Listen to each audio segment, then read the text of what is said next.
सुप्रभात, नमस्कार, स्वागत है आप सभी का। मैं हूं प्रीति। शुरुआत सुबह 7 बजे के हेडलाइंस के साथ।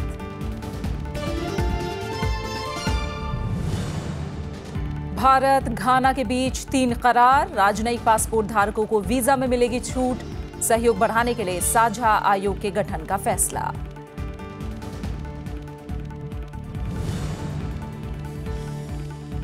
आम आदमी पार्टी के 21 विधायकों की सदस्यता पर खतरा। संसदीय सचिव से जुड़े विधेयक को राष्ट्रपति से नहीं मिली मंजूरी। केजरीवाल का केंद्र पर लोकतंत्र का सम्मान नहीं करने का आरोप।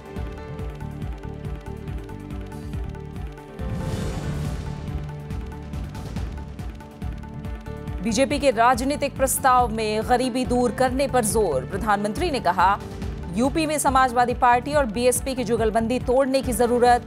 राज्य को चाहिए असम जैसा बदलाव।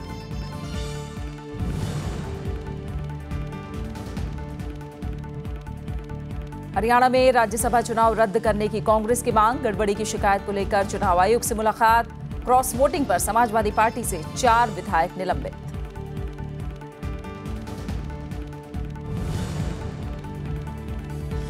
और चैंपियंस ट्रॉफी में भारत की पहली हार। बेल्जियम ने 2-1 से हराया। खिताब की दौड़ में बने रहने के लिए आज दक्षिण कोरिया से जीतना जरूरी।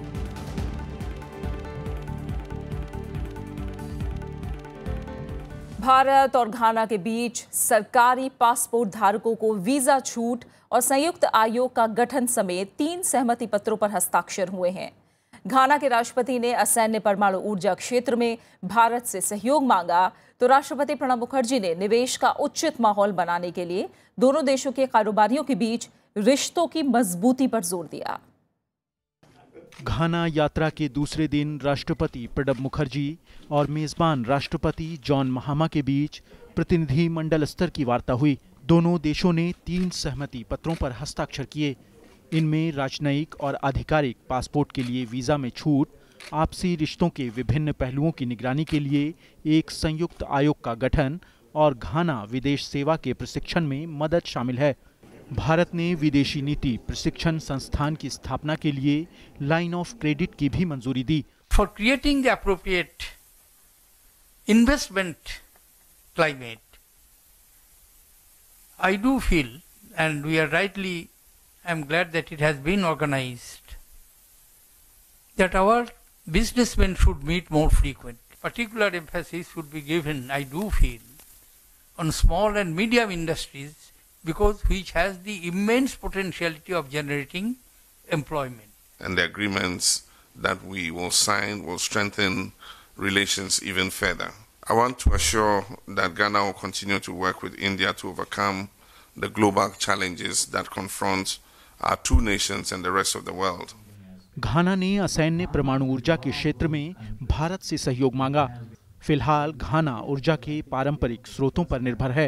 The Ghanaian side talked about, of course, their firm commitment to the International Solar Alliance, and he specifically mentioned that since India is a leader in nuclear energy, they would like to explore the possibilities of having civil nuclear energy cooperation with India. राष्ट्रपति प्रणब मुखर्जी ने यहां भारत घाना व्यापार मंच की बैठक को भी संबोधित किया। उन्होंने घाना में भारतीय निजी कंपनियों से निवेश की जोरदार वकालत करते हुए कहा कि दोनों देशों में आर्थिक सहयोग सरकारी परियोजनाओं से आगे भी बढ़ना चाहिए। Bureau report, Rajya Sabha TV. राष्ट्रपति प्रणब मुखर्जी ने सोमवार को दिल्ली सरकार के संसदीय सचिवों को लाभ के पद से बाहर करने वाले बिल को नामंजूर कर दिया है। इसके बाद आम आदमी पार्टी के 21 विधायकों की सदस्यता जाने का खतरा बढ़ गया है। निर्वाचन आयोग राष्ट्रपति से इन विधायकों की सदस्यता खत्म करने को कह सकता है। राष्ट्रपति प्रणब मुखर्जी ने केजरीवाल सरकार के दिल्ली विधानसभा सदस्यता संशोधन विधेयक को मंजूरी देने से इनकार कर दिया है। इस बिल के जरिए दिल्ली सरकार के 21 संसदीय सचिवों को लाभ के पद के दायरे से बाहर किया गया था। राष्ट्रपति के फैसले के बाद इन विधायकों की विधानसभा सदस्यता पर खतरा मंडराने लगा है। जिस तरीके से केजरीवाल सरकार ने 21 पार्लियामेंट सेक्रेटरीज की नियमों को धता बता के नियुक्ति की थी और जो इसके लिए बिल उन्होंने राष्ट्रपति के पास भेजा था, राष्ट्रपति ने इन 21 पार्लियामेंट सेक्रेटरीज की अपॉइंटमेंट को ऑफिस ऑफ प्रॉफिट माना है और उन्होंने ये अपॉइंटमेंट्स रद्द कर दी हैं। फैसले के बाद आम आदमी पार्टी की आपात बैठक बुलाई गई। मुख्यमंत्री अरविंद केजरीवाल ने ट्वीट कर कहा कि केंद्र की मोदी सरकार न काम करती है और न काम करने देती है। आम आदमी पार्टी ने सफाई दी कि इन 21 विधायकों को सचिव के तौर पर कोई भी अतिरिक्त लाभ नहीं दिया गया। पार्लियामेंट्री सेक्रेटरी जो दिल्ली सरकार ने 21 बनाए, उनको किसी प्रकार की आमदनी, पगार, गाड़ी, बंगला, किसी प्रकार का इस बेनिफिट नहीं दिया गया। अब यदि मोदी जी ये चाहते हैं कि वे लोग घर बैठ जाएं, तो ये वही बात हुई कि ना वे खुद काम करना चाहते हैं मोदी जी, ना हमारे एमएलएस को काम करने देना चाहते हैं। इधर कांग्रेस ने आरोप लगाया कि सचिवों की सुविधाओं को लेकर आम आदमी पार्टी झूठ बोल रही है। जो इनके विधायक हैं उनमें से 21 विधायकों को मंत्री जैसी सुविधाएं, गाड़ी घोड़ा, ऑफिस स्टाफ सब मिल जाए, इसके लिए बिल लेकर के आते हैं, वो भी बैकडेट से लागू कर दिया जाए। तो ये समझ नहीं आता, या तो इनको अपनी पार्टी का नाम आम आदमी की जगह वीवीआईपी पार्टी बना देना चाहिए। सचिव बनाए गए 21 विधायकों की सदस्यता रद्द करने की अलग अलग याचिकाएं राष्ट्रपति के पास और दिल्ली हाईकोर्ट में लंबित हैं। राष्ट्रपति ने इस मामले में निर्वाचन आयोग से सलाह मांगी है।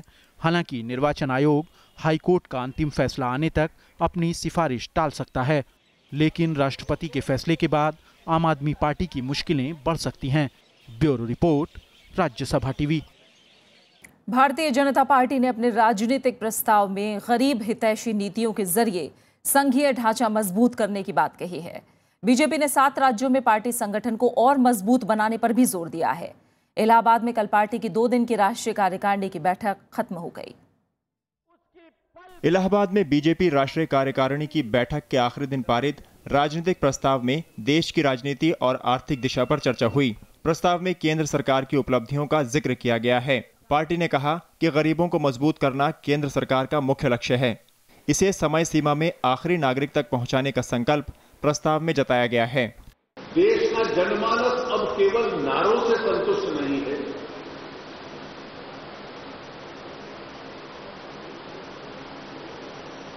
वो देश कैसे मजबूत हो रहा है वो इसकी चिंता करता है।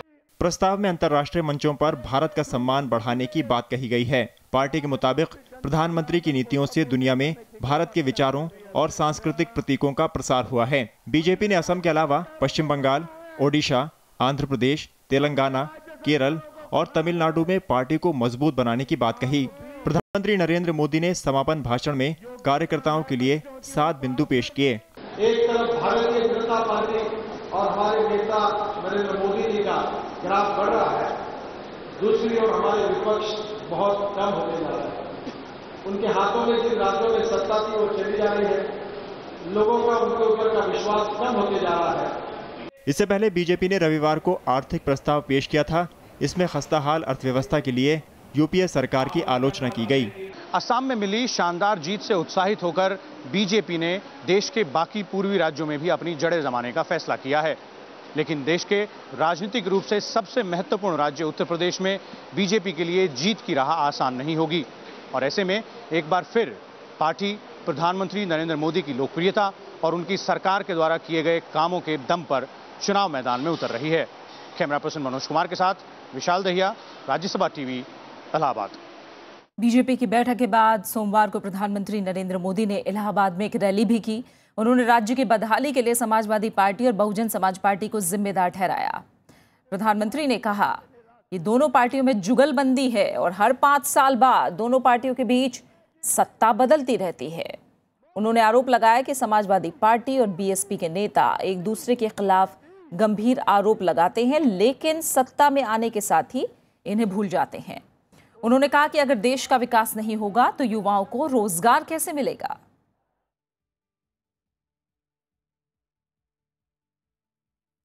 विचार, कर्म और श्रद्धा, इसकी इस त्रिवेणी से हमने उत्तर प्रदेश को विकास की यात्रा को आगे बढ़ाना है और इसके लिए मुझे आपके आशीर्वाद चाहिए, मां गंगा के आशीर्वाद चाहिए, ये त्रिवेणी संगम के आशीर्वाद चाहिए।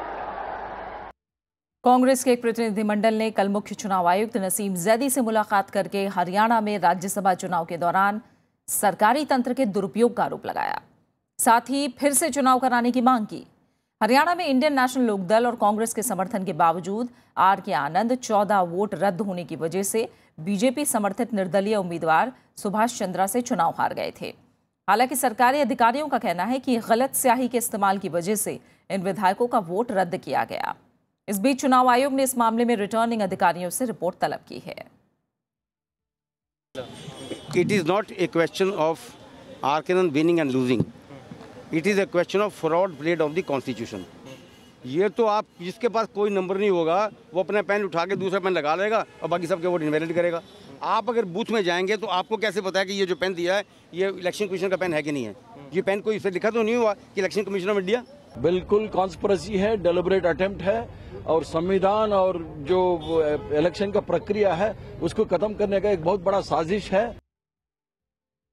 इस बीच उत्तर प्रदेश में सत्तारूढ़ समाजवादी पार्टी ने 4 विधायकों को निलंबित कर दिया है। इन विधायकों पर राज्यसभा और राज्य विधान परिषद के पिछले दिनों हुए चुनाव में क्रॉस वोटिंग को लेकर कार्रवाई की गई है। इनमें बुढ़ाना से नवाजिश आलम खां, डिबाई से विधायक भगवान शर्मा, शिकारपुर से मुकेश शर्मा और गोपामऊ से विधायक श्याम प्रकाश शामिल हैं। इन विधायकों पर पार्टी के निर्देशों का उल्लंघन करने का आरोप है।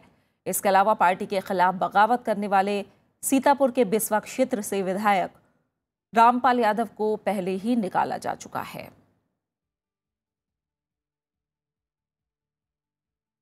पंजाब में ड्रग्स समस्या के लिए कांग्रेस ने सत्तारूढ़ अकाली बीजेपी सरकार को जिम्मेदार ठहराया है। पंजाब के जालंधर में सोमवार को धरने को संबोधित करते हुए कांग्रेस उपाध्यक्ष राहुल गांधी ने इसके खात्मे पर जोर दिया। इसके लिए उन्होंने पुलिस को ज्यादा शक्तियां देने की वकालत की है। नशे और कानून व्यवस्था के मुद्दे पर कांग्रेस ने पंजाब के जालंधर में धरना दिया।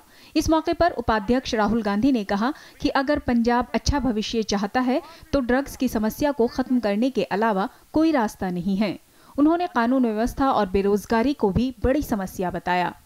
ड्रग्स का प्रॉब्लम है, दूसरे तरफ लॉ एंड ऑर्डर का प्रॉब्लम है और अनएम्प्लॉयमेंट का प्रॉब्लम है।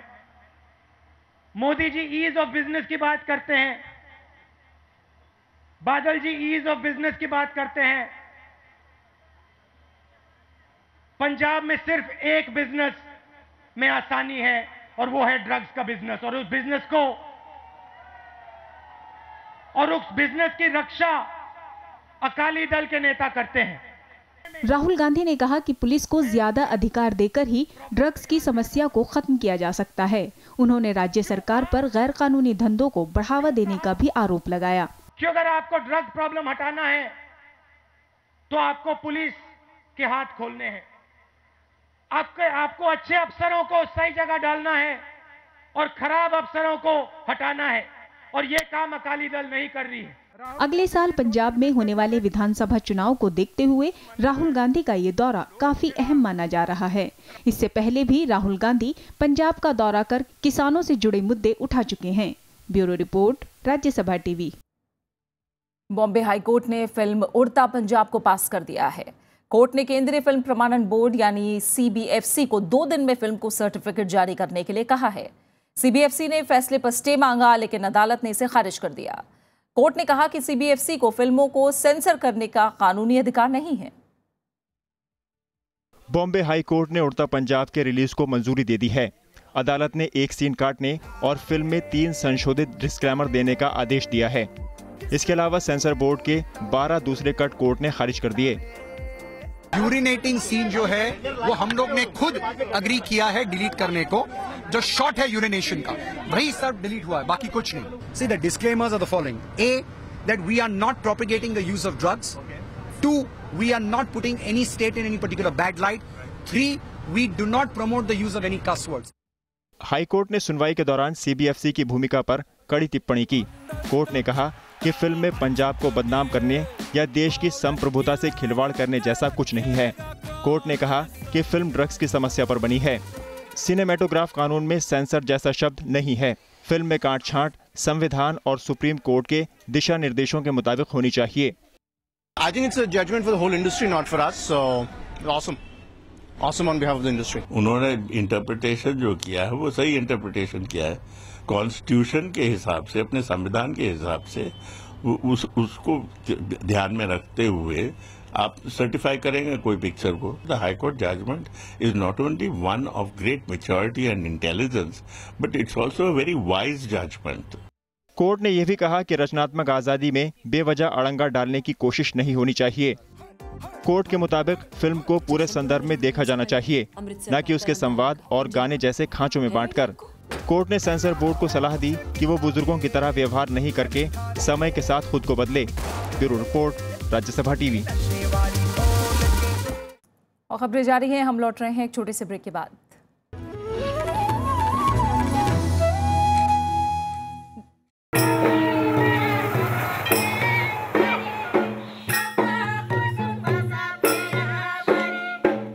नमस्कार, स्वागत है आप सभी का राज्यसभा टीवी में। मैं भी भारत के इस सफर को लेकर हम आसाम पहुंच चुके हैं और यहां पर हम बात करेंगे राभा जनजाति की।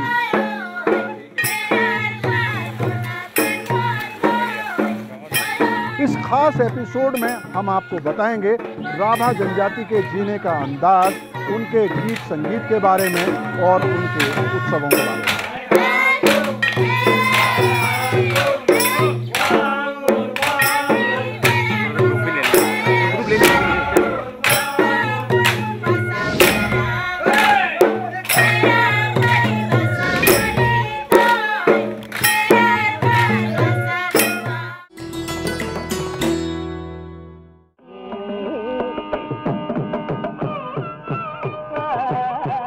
मदुरई सुब्बालक्ष्मी कर्नाटक शैली की मशहूर संगीतकार, संयुक्त राष्ट्र संघ सभा में संगीत प्रस्तुति देने वाली पहली भारतीय, भारत रत्न से सम्मानित पहली महिला संगीतज्ञ, रेमन मैगसेसे अवार्ड पाने वाली पहली भारतीय महिला। इसके अलावा वो पहली महिला रही जिन्हें संगीत कलानिधि के रूप में मिला कर्नाटक संगीत का सर्वोत्तम पुरस्कार।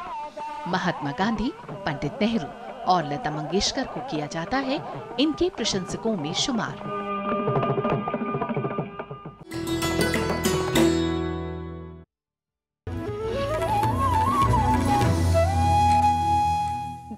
मथुरा हिंसा में शहीद एसपी मुकुल द्विवेदी के परिवार से कल उत्तर प्रदेश के मुख्यमंत्री अखिलेश यादव ने मुलाकात की। अखिलेश यादव ने मुकुल द्विवेदी के परिजनों को हर तरह की मदद करने का आश्वासन दिया है। मुलाकात के बाद मीडिया से मुखातिब होते हुए अखिलेश यादव ने कहा कि किसी भी घटना पर राजनीति नहीं होनी चाहिए और ना ही इसका मौका मिलना चाहिए। 2 जून को मथुरा के जवाहर बाग में अतिक्रमण हटाने गई पुलिस और दंगाइयों के बीच हुई हिंसक झड़प में सिटी एसपी मुकुल द्विवेदी और एसएचओ संतोष यादव समेत 29 लोगों की मौत हो गई थी।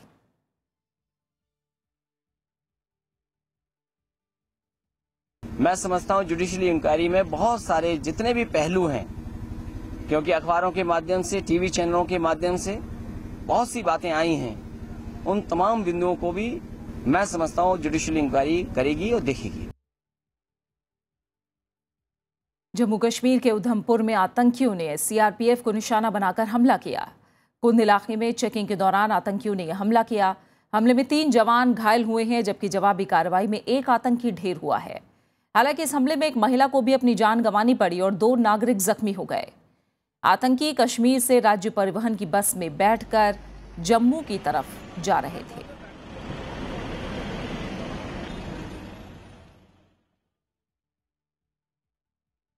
लगातार दूसरे महीने खुदरा महंगाई दर में इजाफा हुआ है। मई में यह दर बढ़कर 5.76% पर पहुंच गई। अप्रैल में खुदरा महंगाई 5.47% पर थी। इसके साथ ही खुदरा महंगाई दर 21 महीने के सबसे ऊंचे स्तर पर पहुंच गई है। मई में खाने पीने की चीजें और सब्जियां महंगी हुई हैं। अप्रैल के मुकाबले सब्जियों की मांग दुगनी से ज्यादा होकर 10.77% पर पहुंच गई। वहीं अंडे की कीमत भी अप्रैल के 6.64% के मुकाबले 9.13% हो गई। इस वजह से खाद्य महंगाई दर बढ़कर 7.55% पर पहुंच गई। मांस, मछली, दूध और इसके उत्पाद और फल भी महंगे हुए हैं।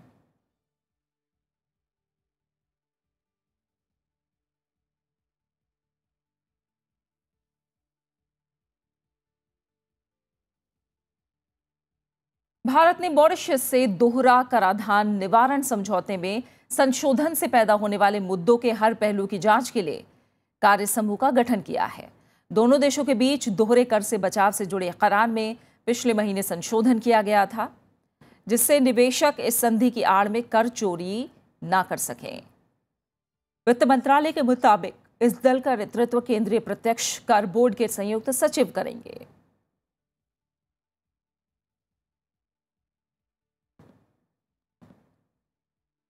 बात मौसम की। दक्षिण पश्चिमी मॉनसून अपेक्षाकृत धीमी गति से आगे बढ़ रहा है। मौसम विभाग का कहना है कि मॉनसून को आगे बढ़ने के लिए अनुकूल स्थिति नहीं मिल रही है। बावजूद इसके मध्य और पश्चिमोत्तर भारत में मॉनसून पूर्व बारिश से हवा में नमी रहेगी। दक्षिण पश्चिम मॉनसून कर्नाटक के कारवार और गदग तो आंध्र प्रदेश में ओंगोल पहुंच गया है, लेकिन स्थिति अनुकूल बनते ही अगले 3 दिनों में मॉनसून के आगे बढ़ने की उम्मीद है और इसके उत्तरी बंगाल की खाड़ी, सिक्किम, पूर्वोत्तर भारत और पश्चिम बंगाल के उप हिमालयी क्षेत्र तक पहुंचने के आसार हैं। इसकी रफ्तार में 18 जून तक तेजी आने की संभावना है। तमिलनाडु में मानसून की बारिश के बाद कन्याकुमारी जिले के निचले इलाकों में बाढ़ की चेतावनी जारी कर दी गई है, तो गोवा में मानसून पूर्व की बारिश हो रही है। वहीं उत्तर प्रदेश के कुछ हिस्सों में गरज के साथ हल्की बूंदाबांदी हुई, लेकिन ज्यादातर इलाकों में गर्मी जारी रही। इधर दिल्ली में कल सुबह गर्मी का असर रहा, लेकिन रात में बारिश से मौसम खुशगवार हो गया।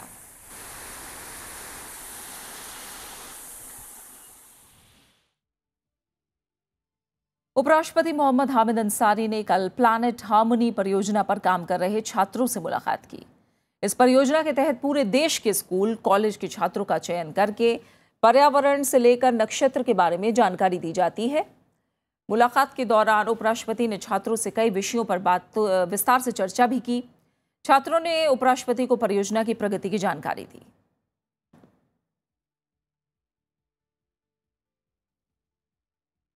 पाकिस्तान ने अमेरिका के साथ होने वाला F-16 लड़ाकू विमान का करार खत्म करने का ऐलान किया है।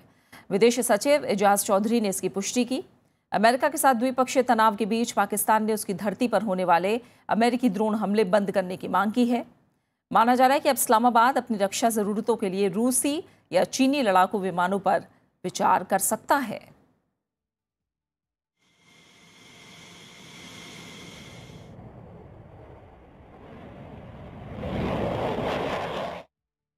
और अब खेल जगत से जुड़ी अहम खबरें। भारतीय हॉकी टीम को चैंपियंस ट्रॉफी में पहली बार हार का सामना करना पड़ा। तीसरे मैच में बेल्जियम ने भारत को 2-1 से हरा दिया। 25वें मिनट में बेल्जियम ने पेनल्टी कॉर्नर पर गोल करके बढ़त बना ली, लेकिन 30वें मिनट में भारत ने देवेंद्र वाल्मीकि के मैदानी गोल की मदद से स्कोर 1-1 बराबर कर लिया। खेल के 44वें मिनट में बेल्जियम के जोरोमी ने गोल करके अपनी टीम को 2-1 से बढ़त दिला दी और आखिर तक इस बढ़त को कायम रखते हुए बेल्जियम ने मुकाबला अपने नाम कर लिया। आज चौथे मैच में भारत का मुकाबला दक्षिण कोरिया से होगा और खिताब की दौड़ में बने रहने के लिए भारत को हर हाल में ये मैच जीतना होगा। इससे पहले भारत जर्मनी से 3-3 से ड्रॉ खेलने के बाद ग्रेट ब्रिटेन को 2-1 से हराने में कामयाब रहा था। बेल्जियम की ये तीनों मैचों में पहली जीत थी।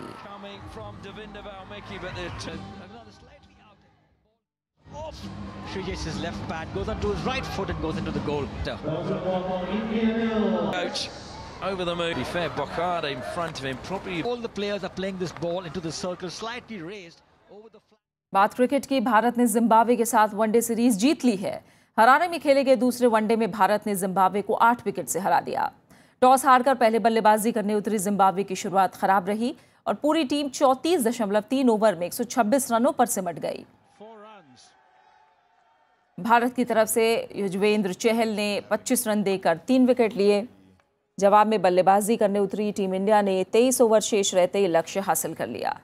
भारत की तरफ से अंबाती रायडू ने 41 जबकि करुण नायर ने 39 रन बनाए।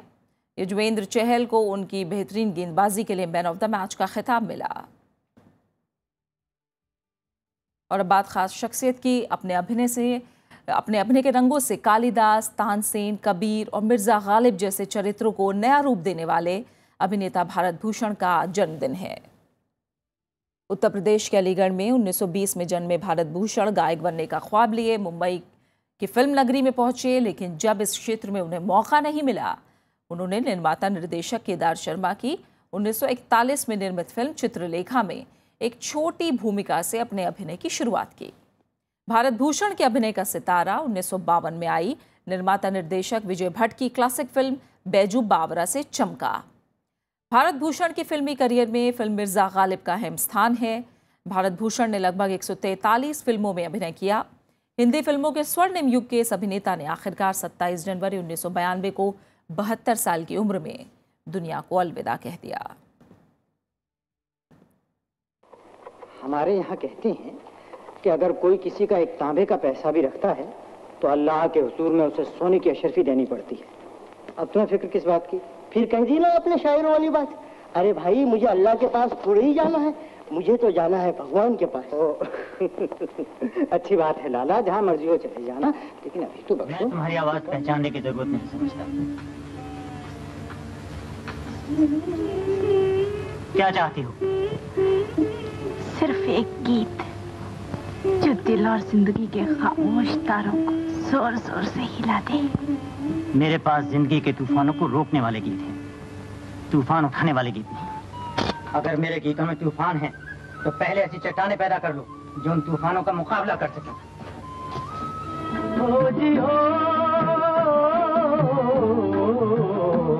तू गंगा की मौज में, जमुना का धारा, तू गंगा की मौज में, जमुना का धारा, हो रहेगा मिलन ये हमारा, ओ हमारा तुम्हारा।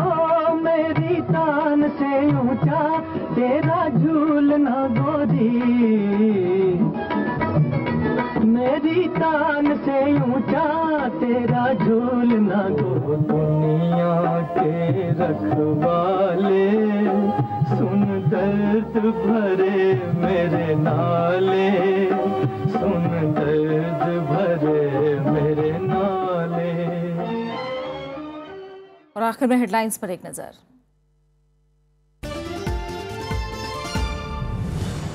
भारत घाना के बीच 3 करार, राजनयिक पासपोर्ट धारकों को वीजा में मिलेगी छूट, सहयोग बढ़ाने के लिए साझा आयोग के गठन का फैसला।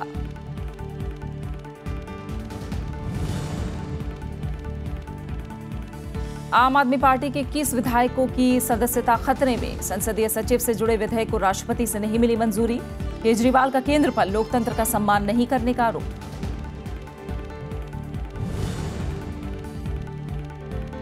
बीजेपी के राजनीतिक प्रस्ताव में गरीबी दूर करने पर जोर, प्रधानमंत्री ने कहा यूपी में समाजवादी पार्टी और बीएसपी की जुगलबंदी तोड़ने की जरूरत, राज्य को चाहिए असम जैसा बदलाव।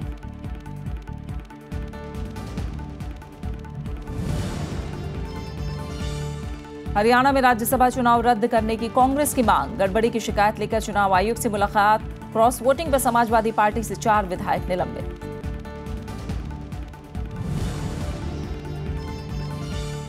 और चैंपियंस ट्रॉफी में भारत की पहली हार, बेल्जियम ने 2-1 से हराया। खिताब की दौड़ में बने रहने के लिए आज दक्षिण कोरिया से जीतना जरूरी है।